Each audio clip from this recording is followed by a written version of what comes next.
donc, mes amis, nous allons parler de ces réseaux. On va donner la parole à Pascal. Alors, Pascal Stirn, pardon. Non, mais je bute toujours. Il stream aussi. Non, parce que son nom me rappelle un grand monsieur de chez nous qui s'appelle Sturm Jean-Pierre, qui est très connu, qui est maintenant producteur théâtre, mais qui était comme moi, animateur, grande célébrité à l'époque sur la chaîne RF, en temps RFO. Donc voilà, c'est pour ça que je confonds souvent. Donc c'est Stirn. Alors ce monsieur-là, c'est un grand monsieur qui met toute son expérience à votre service, à notre service, celui du festival, parce qu'il a travaillé sur énormément de festivals. D'ailleurs, il va nous les rappeler. Et c'est pour ça, d'ailleurs, qu'il va partager son expérience avec nous. Alors déjà, tu vas nous rappeler quelques festivals où tu as travaillé et pas des moindres, vous le verrez. Salut à toutes et tous. Donc on a peu de temps pour aborder le sujet du festival et en particulier l'intérêt pour de jeunes artistes d'être présents sur un événement fédérateur comme un festival. Donc moi, mon expérience, on va dire qu'elle est assez multiple en termes de taille de projet, puisque je travaille depuis de nombreuses années avec le festival Rock en Seine, qui est un festival parisien plutôt rock, mais dont la programmation reste assez large et diversifiée.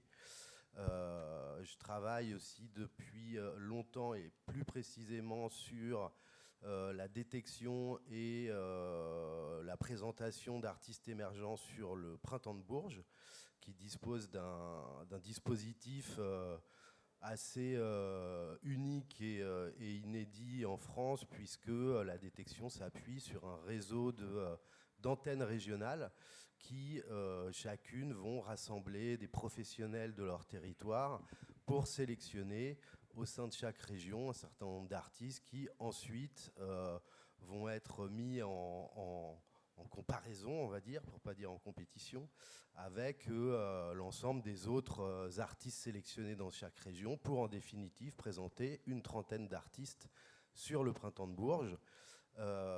L'intérêt évidemment de ce genre de démarche, c'est d'assurer un gros coup de projecteur à de jeunes projets, de jeunes artistes sur un événement qui génère à la fois beaucoup de public, mais aussi énormément de professionnels de différents métiers, que ce soit des maisons de disques, des producteurs de spectacles, des éditeurs. Beaucoup de médias sont présents également sur les festivals. Et c'est donc l'occasion pour de jeunes artistes de sortir du bois, comme on dit, j'aime bien cette expression, et de profiter de ce genre d'exposition pour présenter leurs projets. Voilà. C'est de la visibilité en somme. Absolument. Est-ce que justement, je te coupe, au-delà de la visibilité, est-ce qu'il y a un accompagnement particulier justement pour ces artistes émergents? Au-delà de tu viens, tu fais ton show et c'est tout. C'est déjà très bien, attention, hein, je ne suis pas en train de minimiser l'importance, on est d'accord, c'est aussi ça. Mais est-ce qu'il y a autre chose? Alors, il faut considérer que une forme d'accompagnement, en tout cas de préparation, à ce moment de présentation important pour un jeune artiste. Ce moment de préparation doit être travaillé. L'artiste doit s'y préparer pour être en mesure de défendre son répertoire sur scène de manière à ce que voilà, effectivement les gens présents puissent l'apprécier et en faire des propositions derrière. On dit souvent que lorsqu'un artiste émergent fait un concert, il doit travailler à essayer de faire venir un maximum de partenaires potentiels, de partenaires professionnels, et que ce concert doit lui en amener 3 nouveaux derrière. Hein, okay. C'est le principe du développement. Voilà. Et en particulier donc, sur un gros festival où les professionnels sont nombreux, voilà, la chose est démultipliée. Sur la notion d'accompagnement, il existe, en tout cas pour l'exemple que je connais bien en métropole, différents dispositifs d'accompagnement qui sont portés par différents types d'opérateurs, certains par des salles qui ont cette mission d'accompagnement, souvent d'accompagnement de la scène amateur locale. Il y a aussi des dispositifs... Un peu comme des résidences ? Alors, le principe, c'est effectivement de faire de la résidence. La résidence, quand on parle de résidence, on parle de faire travailler un artiste en scène, de lui adjoindre des interventions de professionnels qui vont le conseiller sur le son, sur l'agencement de son set, de son répertoire sur scène, de sa tenue, son comportement sur scène, son rapport au public. Voilà. Donc il y a tout un aspect formation pour un jeune artiste quant à voilà, se préparer pour la scène. Certains ont des répertoires hyper intéressants, mais qui n'ont encore aucune expérience sur scène. Donc là, effectivement, un temps d'accompagnement est nécessaire et important pour éviter que l'artiste se loupe lorsqu'il va se retrouver devant un parterre de public et de professionnels. Alors, justement, quand j'entends tout ça, je me dis que voilà, nos artistes, il y en a quelques-uns ici, ont tout intérêt à pouvoir accéder à ces grandes scènes dont tu parles, Printemps de Bourges, Rock en scène. Alors, comment nos artistes guadeloupéens, antillais, peuvent accéder à ces grandes scènes, selon toi ? Alors, juste, je voulais avant de répondre à cette question, je voulais faire quand même un petit lien avec le sujet précédent et d'insister sur le fait que le live stream, c'est terrible, effectivement, comme canal permettant à un artiste de se faire connaître, de se créer une communauté, une fanbase. Mais moi, je tiens à insister aussi, parce que c'est mon métier, de la nécessité pour un artiste d'être en mesure d'exister en live et surtout d'être en capacité de transmettre son projet, de créer une interaction avec le public et surtout dans des conditions qui sont quand même autres que celles qu'on peut avoir en live stream. C'est-à-dire on a une scène avec un sound system, avec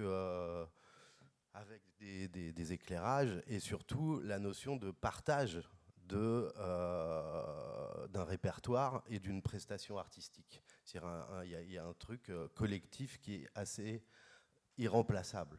C'est clair.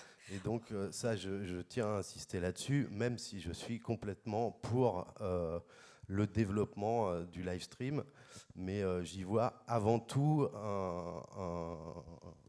une très bonne manière de promouvoir son projet.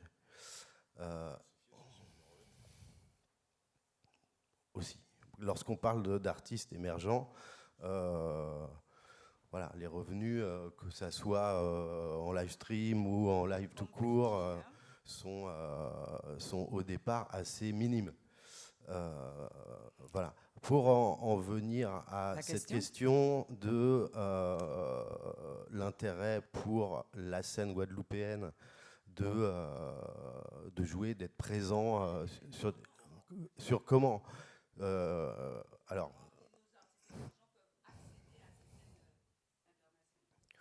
alors, il y a différents justement dispositifs qui travaillent au montage de partenariats sur le fait d'ouvrir leur programmation, en particulier en direction des artistes émergents. Voilà, et c'est de toute façon l'entrée principale va être l'accroche artistique, c'est-à-dire la reconnaissance d'un projet intéressant, pertinent, qui va donner à un programmateur de festival l'envie d'inviter un artiste sur son festival. Les ponts, on va dire, les automatismes créés en termes de partenariat entre un festival métropolitain et des festivals outre-mer sont encore assez rares. Voilà, c'est des choses qu'il faut développer, mais voilà, ça reste encore trop anecdotique. Maintenant, je pense que c'est vraiment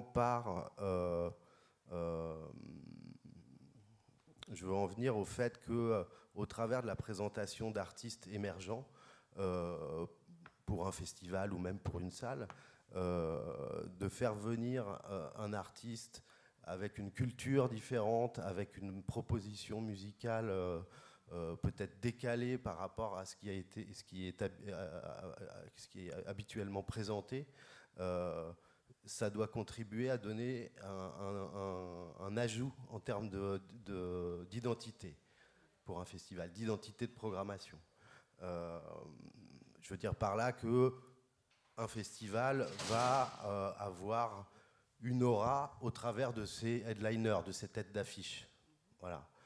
Têtes d'affiche qu'on va retrouver dans un grand nombre de festivals.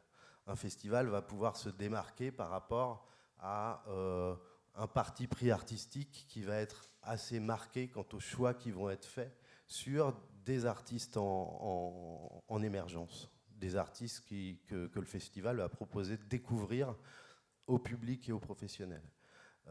Donc je pense que c'est la principale entrée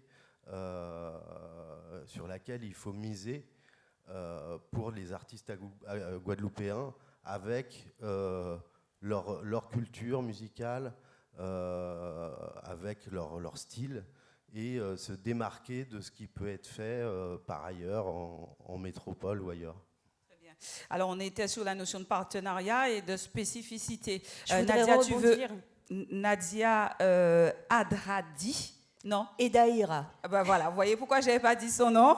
Edaïra, désolée.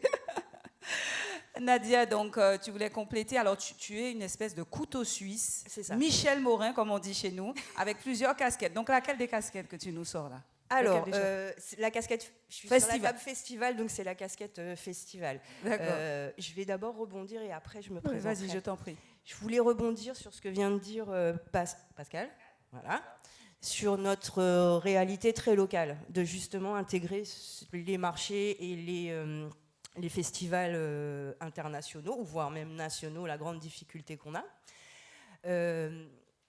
Je suis d'accord avec tout ce qui est dit sur la théorie, mais en pratique, on a tous été heurtés, je pense, à un moment ou à un autre, à cette frontière et cette continuité ou non-continuité territoriale. Donc je voudrais, moi là-dessus, insister sur déjà la qualité des supports promotionnels. Alors je sais qu'ici, on manque cruellement de bookers. C'est la première des difficultés qu'on a, c'est qu'on a très peu de gens qui sont en mesure de représenter nos artistes pour aller vendre les spectacles dans les festivals.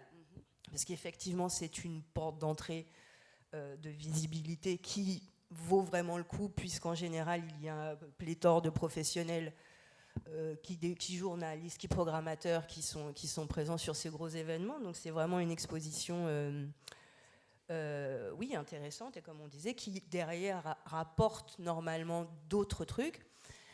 Donc dans un premier temps, quand on n'a pas de booker et qu'on doit faire un peu le travail soi-même, ou que c'est le manager qui doit s'en occuper, j'insiste moi vraiment sur les supports. Ayez une vraie fiche technique live, ayez une vraie bio, des vraies photos HD, qu'on n'ait pas à courir. Enfin, Michael rigole, mais c'est la base, et vous n'avez pas idée à quel point on galère pour récupérer, oui, ne serait-ce que des photos HD.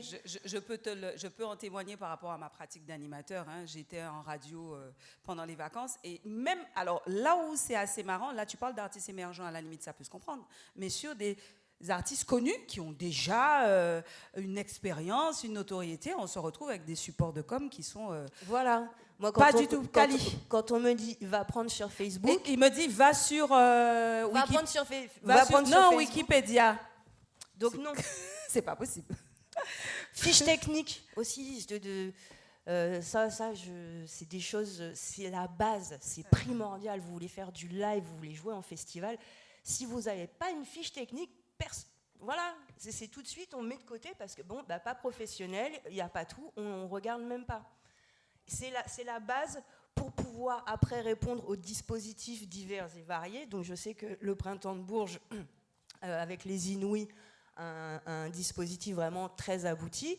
Mais après, un certain nombre de festivals et de salons professionnels ont chaque année ce type, ou quelque chose d'analogue, d'appel à candidature où on vous demandera toujours la même chose.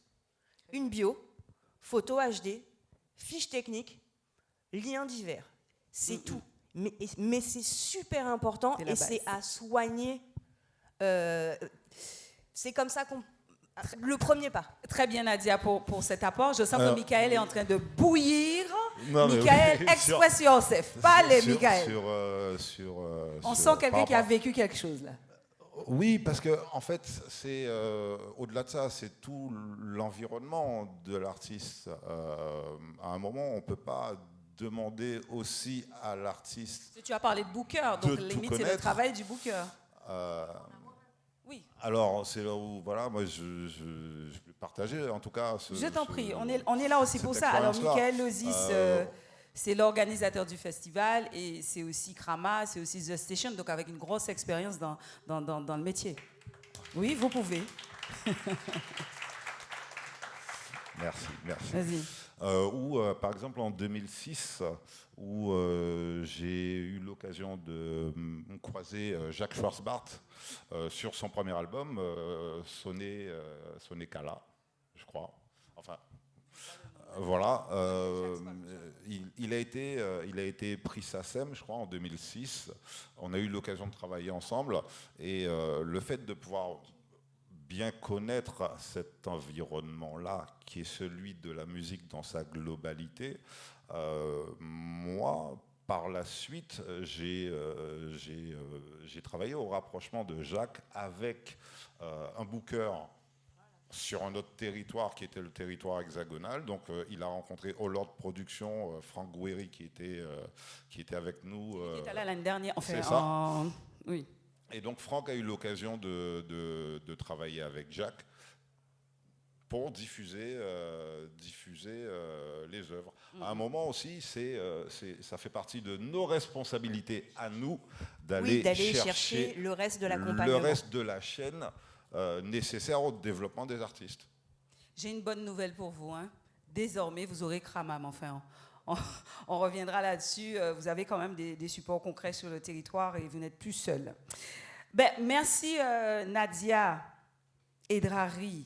C'est ça? Edaïra. Oh là là là. Mais si on pas mené au baptême, Edaria. Je l'écris bien. On va dire Nadia. Voilà. Nadia, c'est plus facile. Voilà, merci Nadia pour cette intervention. Michael est également là. Est-ce que tu souhaites compléter par rapport à ton expérience aussi de d'autres festivals? Donc là, on a retenu quand même les éléments pour favoriser l'émergence. J'allais dire l'émergence des artistes émergents dans les festivals.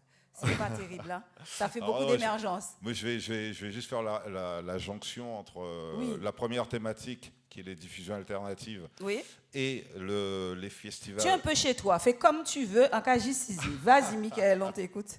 Par rapport à la visibilité, notamment de ces artistes émergents-là, les artistes émergents du territoire guadeloupéen un peu plus élargi à la Caraïbe francophone.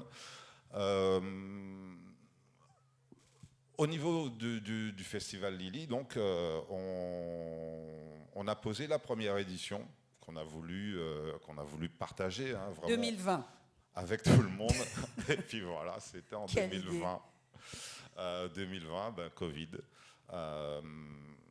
est arrivé. Et forcément, la possibilité de faire ces artistes-là rencontrer le public, c'est compliqué. C'est devenu compliqué. Du coup, on a sauté sur l'occasion de proposer des diffusions alternatives, sachant qu'en plus, sur ces artistes émergents-là, ils n'ont pas justement tout ce matériel de communication et notamment la capacité de se faire voir à l'extérieur. Du coup, on a fait des captations pour proposer justement aux artistes du matériel de communication. Donc 2020, le festival est né. Ensuite, on a réfléchi à justement comment on allait faire pour qu'on arrive, enfin, pour que ça leur permette de s'exporter aussi. Donc là, on a imaginé un partenariat avec un autre festival sur l'Hexagone. Et on a mis en place des échanges. Donc en 2021, on a reçu le groupe PVC. Et donc pour 2022, on doit partir avec des artistes guadeloupéens au festival One More Time à Mortagne, donc en région de Charente-Maritime. Ce sont les fameux partenariats dont parlait Pascal, en fait. C'est une façon, en tout cas, d'exporter nos artistes. C'est une façon comme une autre. Le but du jeu étant déjà d'arriver sur le territoire hexagonal. Ensuite, on travaille, on les accompagne pour aller trouver d'autres petites dates, histoire de ne pas faire un aller-retour juste pour une date. Voilà. Après, en termes de stratégie, on va travailler comme n'importe quel artiste qui démarre dans n'importe quelle région. Voilà. Là, on est sur une stratégie de pénétration de territoire. Donc, on va aller travailler la région Charente-Maritime. Ouais. Ensuite, ça va déborder sur la région d'à côté. Okay. Mais c'est pareil pour tout le monde. N'importe quel artiste sur le territoire hexagonal qui démarre, il va rayonner dans sa région. Il ne va pas aller commencer à faire toute la France, ça ne marchera pas. Bon, cela dit, nul n'est jamais prophète chez soi, donc... C'est comme ça. C'est comme ça qu'on commence la communauté. Ça commence par la communauté, le cercle proche. Oui. Ensuite, le fait de partager avec le public un concert. Du coup, les gens, ils adhèrent. Et puis, au fur et à mesure, ils ramènent d'autres personnes. Et puis, les communautés grandissent au fur et à mesure. Alors après, effectivement, c'est là où tout l'environnement devient nécessaire à un certain stade de développement. Donc le booker, le manager, l'éditeur, le community manager. Tout l'écosystème. Tout l'écosystème, à un moment, va devenir nécessaire pour passer le step supérieur. C'est ça. Alors, là, tu es parti. Tu allais dire quelque chose, Nadia ? Je voulais juste... Pour une dernière petite phrase, je voulais vraiment saluer ce type de manifestation, de rencontre, parce que et c'est vraiment important d'être présent sur ce type de festival-rencontre professionnelle. Même quand on ne joue pas ou même quand on n'intervient pas, c'est des lieux de réseautage. Et c'est vraiment très, très, très important dans nos métiers. C'est aussi comme ça qu'on construit l'écosystème, et c'est en réseautant qu'on va trouver le fameux manager ou le fameux booker ou tu as besoin de ça, peut-être que je peux te présenter un tel. Donc c'est pour ça que c'est important aussi d'être présent sur ce type d'événement, et donc je tenais à saluer la production. D'ailleurs avec Nadia, on s'est connus en 2008, non avant. 10 par là. 11. C'est pas grave, vous êtes en formation. Voilà. En formation. C'est ça. Ce sont des lieux d'échange, des carrefours, etc. Alors là, Michael, tu as été plus vite que la musique, donc tu es déjà parti à l'international sur l'export. Mais le Festival Lily a aussi un travail important sur le maillage au niveau du territoire. Est-ce que tu peux nous en parler ? Tout à fait. Parce qu'on parlait de réseautage, tout ça, on est dedans là. Hein.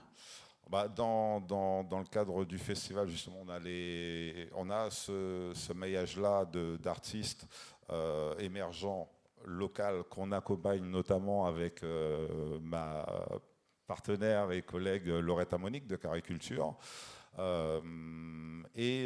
Donc les artistes qui sont accompagnés dans le cadre de ce dispositif sont justement intégrés au festival. À côté de ça, justement, on a créé l'an dernier. Alors cette année, c'est un peu particulier parce qu'on se retrouve avec 2 éditions du festival la même année. Pareil, à cause du Covid et de tous les reports, mais enfin bon, on fait avec.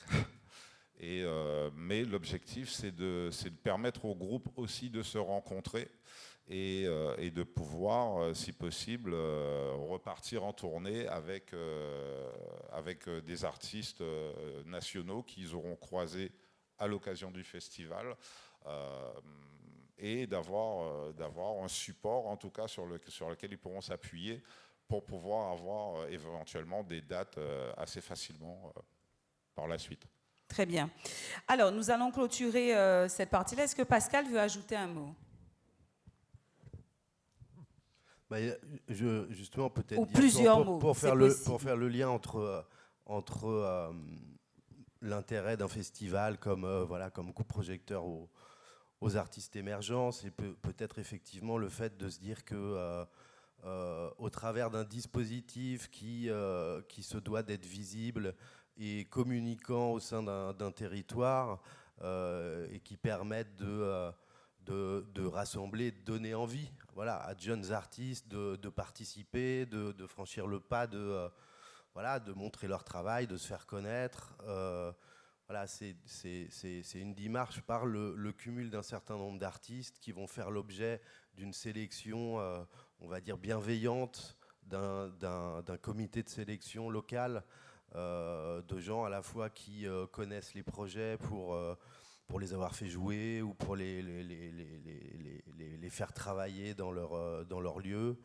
Je pense que c'est à terme un projet qui doit se développer et gagner en visibilité. Voilà, cette notion de dispositif, cette notion de un petit palmarès local d'artistes émergents et vraiment travailler à bien communiquer pour faire connaître ce dispositif et ses lauréats, aux professionnels au sens large. Et c'est vrai que c'est par le nombre aussi qu'on arrive à créer de l'intérêt et créer de l'attention de la part des professionnels du métier. Très bien. Merci beaucoup Pascal, merci beaucoup Nadia. On va vous remercier chaleureusement.